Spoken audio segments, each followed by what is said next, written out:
Hey guys, Nick here, and welcome to part 22 of What If Dale Survived the Remake. We ended part 2 of the flashback of how Daryl and that group of people survived, and reconvened themselves with Rick and now Morgan and the militia since, Carl's bye-bye. And now we're gonna see how more of the story plays out and what Rick thinks about all this right now. But before we get into that, did you guys know that physicists and myself believe that there are two or more alternate realities? One in which you subscribe to Nick's Topics YouTube channel, and one in which you don't. If you really would not want to, that would be unfortunate. But anyways, let's check out these two alternate realities. If you don't subscribe to Nick's Topics, this whole entire planet as we know it will be blown up by Frieza, just like Planet Vegeta. Or Namek, but Planet Vegeta's destruction was way cooler. In my opinion, really, because, it took forever to Planet Namek to explode, but that's besides the point. Anyways, if you do subscribe, you will be given a lifetime supply of French fries and any kind of chicken, preferably not barbecue, because, hey, who likes barbecue chicken? But hey, chicken and fries is my favorite meal, so that's what came about this particular, if you would subscribe. Yeah, basically. Anyways, yeah.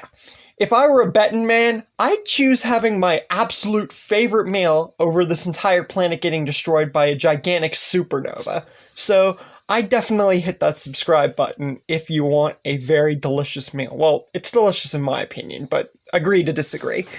But anyways, now that we got those two scenarios out of the way, let's get into how Rick recollects himself after Daryl spins off his entire spiel about how they lived.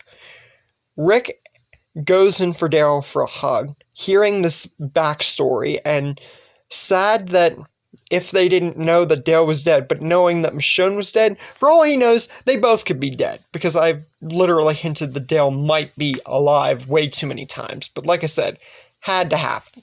After this, Daryl is looking around at the fiery building, Morgan, and then Judith being alive, and then a bunch of random people, but then he doesn't see Carl anywhere. He doesn't see him on the, impaled yet, with his eye and his chest and everything, like I said. So he doesn't see that, so he asks, "Where's Carl?"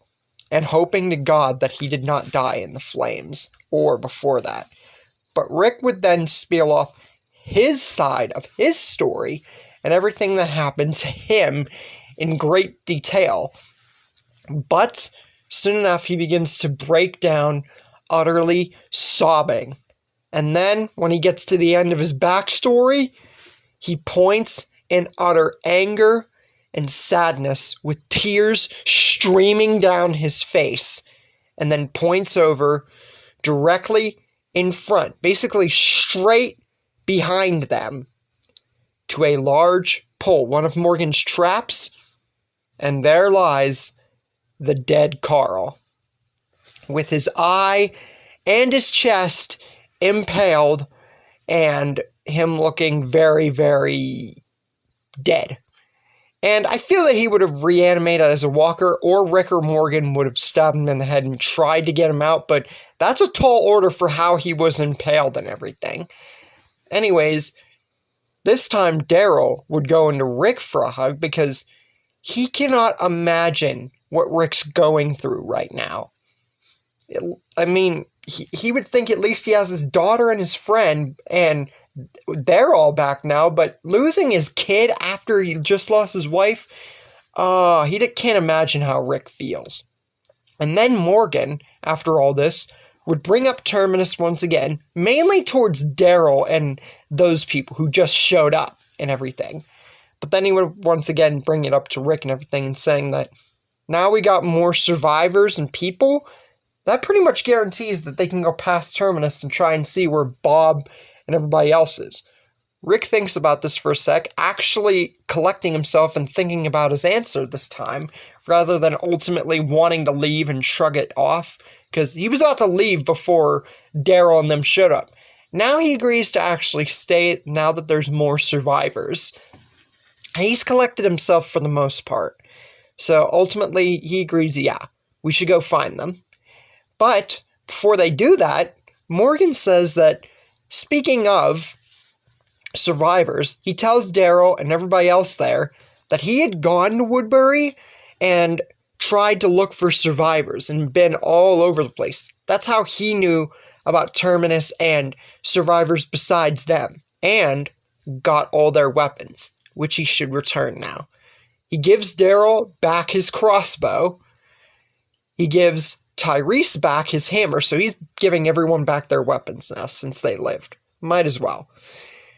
He gives Sasha back her sniper. I know I didn't bring that up, like Sasha's particular sniper here, like back in whatever part when Morgan went to Woodbury, but that's my mistake. Call it a small error. But yeah, she gets that back. But then Morgan comes across a conundrum. What is he supposed to do with two particular weapons? Dale's rifle and Michonne's blade. Since they have no idea if Dale actually died, since he literally got shot and wasn't moving, and Michonne's dead, so they can't give her back her sword, who knows? What should he do with them?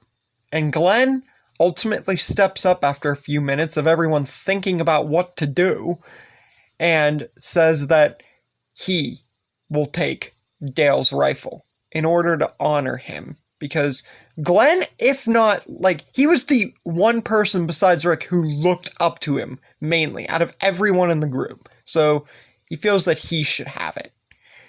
So Morgan ultimately decides to keep Michonne's blade for himself, because we saw how he wielded it at Terminus against the likes of Mary, and that's going to play into a big effect with Morgan and the sword later on, like, especially towards near the end of the story, but mainly throughout parts, we'll see it play very handily in Morgan's way.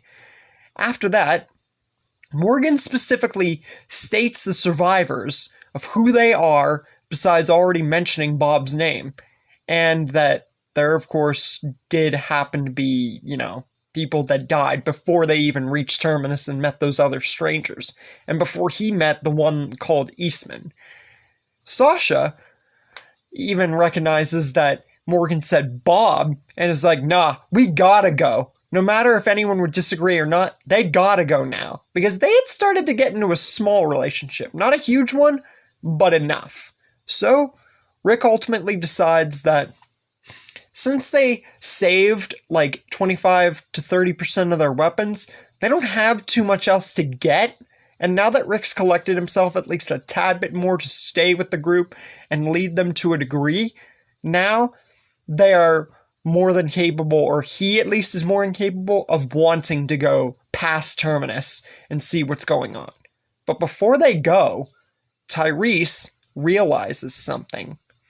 Noah had gone with them, but they all turn around once he brings this up, and Noah is nowhere to be seen. That's funny. Noah.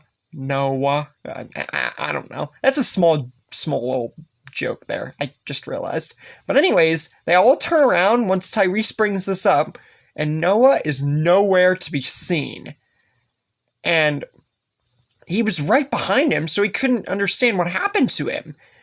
Rick then ultimately thinks of a plan, because he might have gone back to the hospital. Maybe, I don't know, maybe he either got captured, or maybe someone or some people are still alive. Then Rick ultimately thinks of a plan. One half of their group here will go to Terminus and see what's up with that group of people, and the other half will go back to the hospital area and try and see what happened to Noah. And that way, they're splitting their resources again, even after they just got back to finding each other, but that way they can solve two problems at once, and even they could probably just meet past Terminus, if anything else, especially if there's more survivors or if Noah was just captured. They can solve two problems at once. So, the group goes as such. Rick, Daryl, Morgan, Tyrese, and Sasha will go past Terminus to Bob, Eastman, and that group, and the other half will consist of Glenn, Maggie, Mitch, Tara, and Megan, and they're going to go to the hospital area to see what the frick happened to Noah. So the groups set off in opposite directions to solve two problems at once.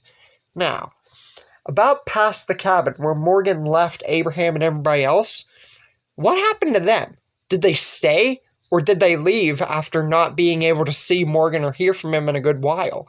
And if they left to go to the direction of Washington and possibly met with Father Gabriel, which will be the revelation in the next episode, what will be the ultimate turnout with Gareth and the rest of the cannibals, since they really, in this situation, would be definitely most likely alive?